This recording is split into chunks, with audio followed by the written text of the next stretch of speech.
चीन शुरू कर रहा है अफगानिस्तान में अब तक का सबसे बड़ा प्रोजेक्ट। अफगानिस्तान में इंडस्ट्रियल टाउन बना रहा है चीन। आखिर चीन अफगानिस्तान पर इतना मेहरबान क्यों हो रहा है और क्या है ये प्रोजेक्ट, और क्या है ये प्रोजेक्ट सच में अफगानिस्तान के लिए फायदेमंद साबित हो सकता है।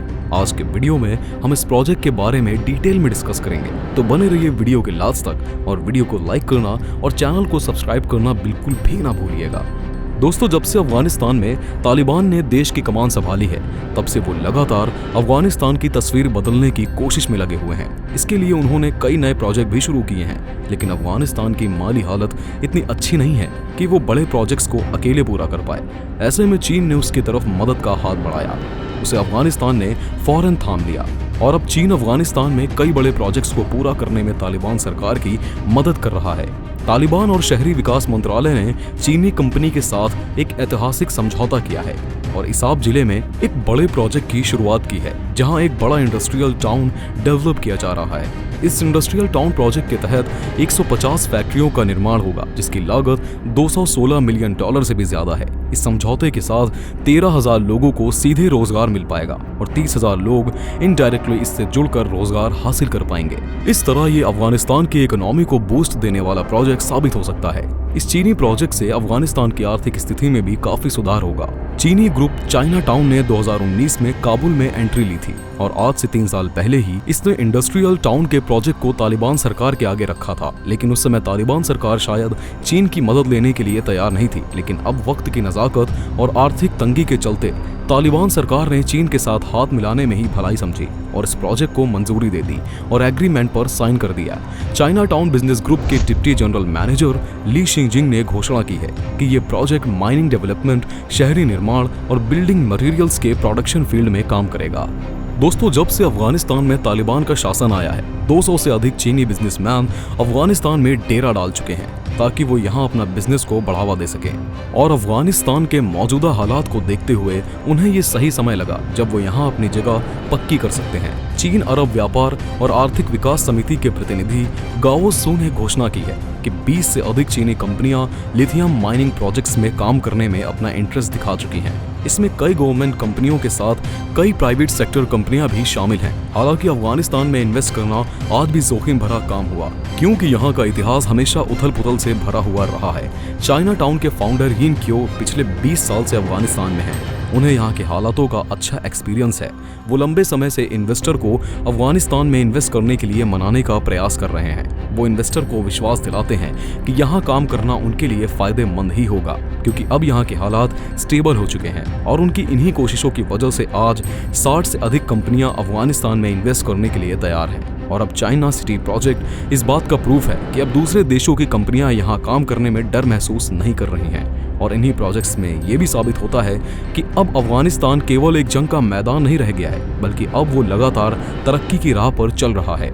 चाइना टाउन के फाउंडर यिन क्यो ने ये ऐलान किया है कि 2024 में 4 चीनी कंपनियां $4 मिलियन का निवेश करेंगी। वो 126 अन्य चीनी कंपनियों के साथ अफगानिस्तान में निवेश करने के लिए बातचीत भी कर रहे हैं। इस तरह ही चीनी नागरिक अफगानिस्तान की अर्थव्यवस्था को मजबूत करने की पूरी कोशिश कर रहे हैं। जब चाइना सिटी बनकर तैयार हो जाएगा तो ये काबुल का इम्पोर्टेंट कमर्शियल और इकोनॉमिक सेंटर बन जाएगा। ये न केवल इकोनॉमिक ही नहीं, बल्कि कल्चरल, सोशल डेवलपमेंट में भी काफी इंपॉर्टेंट रोल प्ले कर सकता है। इस प्रोजेक्ट का सीधा लाभ यहाँ की आम जनता को मिलेगा, इसलिए इस प्रोजेक्ट को अफगानिस्तान की जनता का भी पूरा सपोर्ट मिल रहा है।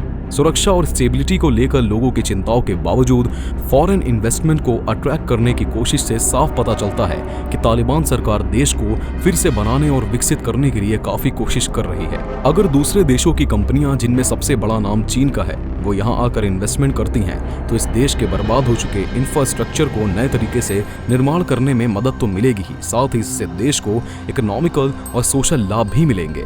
चीन द्वारा बनाया जा रहा इंडस्ट्रियल टाउन अफगानिस्तान के युवाओं के लिए कई नौकरी के अवसर देने वाला है। ये प्रोजेक्ट देश के इंडस्ट्रियल और प्रोडक्शन के बुनियादी ढांचे में सुधार करेगा और अफगानिस्तान के युवाओं को यहाँ कई नई स्किल्स सीखने का मौका भी मिलेगा। इस तरह ये प्रोजेक्ट यहाँ की यंग जनरेशन को एक नई दिशा देने में भी कामयाब होगा। दे सौब जिले में एक इंडस्ट्रियल टाउन का विकास अफगानिस्तान के लंबे समय के लक्ष्यों को पूरा करने में मदद करेगा, जैसे कि तेल से होने वाली कमाई पर निर्भरता को कम करना और इंडस्ट्रियल डेवलपमेंट को बढ़ाना। इंडस्ट्रियल प्रोडक्शन और एक्सपोर्ट में बढ़ोतरी से देश की इकोनॉमी मजबूत हो सकती है और विदेशों पर निर्भरता कम हो सकती है, जिससे अफगानिस्तान को फ्यूचर में काफी ज्यादा लाभ मिल सकता है। इन विकासों से अफगानिस्तान के लोगों के जीवन में महत्वपूर्ण सुधार और देश की अर्थव्यवस्था पर युवाओं में सकारात्मक विकास होगा। इंडस्ट्रियल टाउन के उद्घाटन और फैक्ट्रियों की गतिविधियों के साथ उत्पादन और रोजगार में वृद्धि से आर्थिक और सामाजिक दबावों को कम करने में महत्वपूर्ण भूमिका निभाई जाएगी। यह प्रोजेक्ट सिर्फ दे सौब जिले के ग्रामीण इलाकों की ग्रोथ में मदद नहीं करेगा, बल्कि पूरे देश में बैलेंस डेवलपमेंट की तरफ एक कदम होगा। हालांकि इस प्रोजेक्ट की बड़ी चुनौतियों में से एक सिक्योरिटी इश्यूज भी होंगे। सिक्योरिटी फोर्सेस की प्रेजेंस बढ़ाना और सिक्योरिटी प्रॉब्लम्स को रोकने के लिए इफेक्टिव प्लान्स बनाना इस प्रोजेक्ट की सक्सेस के लिए जरूरी है। ये एग्रीमेंट अफगानिस्तान और चीन के बीच इंटरनेशनल कोऑपरेशन का एक एग्जाम्पल है और दूसरे देशों के लिए अफगानिस्तान में इन्वेस्ट करना एक मॉडल हो सकता है।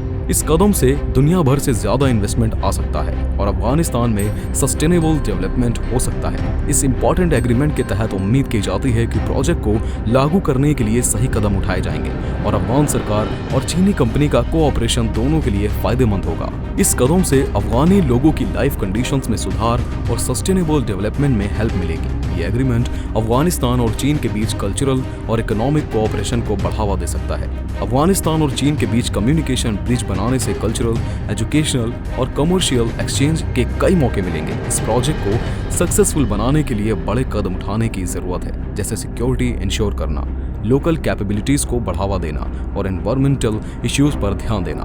प्रोजेक्ट के इम्प्लीमेंटेशन में ट्रांसपेरेंसी पर जोर देना और लोकल कम्युनिटी की ज़रूरतों और चिंताओं को एड्रेस करना भी बहुत इंपॉर्टेंट है। ये उपाय लोकल लोगों और आसपास की कम्युनिटीज़ को भरोसा दिला सकते हैं। यह एग्रीमेंट अफगानिस्तान और चीन के बीच इकोनॉमिक कोऑपरेशन के इतिहास में एक नया स्टार्टिंग पॉइंट लगता है।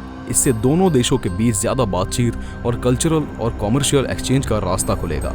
अफगानिस्तान में जॉब अपॉर्चुनिटीज़ और इकोनॉमिक डेवलपमेंट पर जोर देकर इस देश में सस्टेनेबल डेवलपमेंट और गरीबी मिटाने के लक्ष्यों को हासिल करने में मदद मिल सकती है। दोस्तों, ये प्रोजेक्ट अफगानिस्तान के लिए फायदेमंद है, ये तो ठीक है, लेकिन चीन अफगानिस्तान में इतना इंटरेस्ट क्यों ले रहा है? इसके पीछे उसकी बहुत गहरी चाल है। चीन हमेशा गरीब और लाचार देशों के साथ इस तरह की चाल चलता है। वो उनके देश में डेवलपमेंट के नाम पर कई प्रोजेक्ट्स को शुरू करता है और उसके बाद धीरे धीरे वहाँ की इकोनॉमी पर कब्जा करता जाता है और उस देश को अपनी कठपुतली बना लेता है। चीन ने पाकिस्तान के साथ भी कुछ ऐसा ही किया था और अब उसकी नज़र अफगानिस्तान के मिनरल रिसोर्सेज पर है। चीन ने अफगानिस्तान से मिनरल सीधे चीन तक लाने के लिए रोड भी बिछाना शुरू कर दिया है, जिसे वो बेल्ट एंड रोड प्रोजेक्ट का हिस्सा बता रहा है, जो कि POK से होकर जाता है। इससे चीन एक तरफ से भारत को भी घेरने की कोशिश कर रहा है। तो देखा आपने किस तरह से चीन एक तीर से कई निशाने लगा रहा है। दोस्तों, आपको क्या लगता है कि क्या आगे चलकर अफगानिस्तान का हाल बेहतर हो पाएगा? अपने विचार हमें कमेंट में जरूर लिखें। धन्यवाद।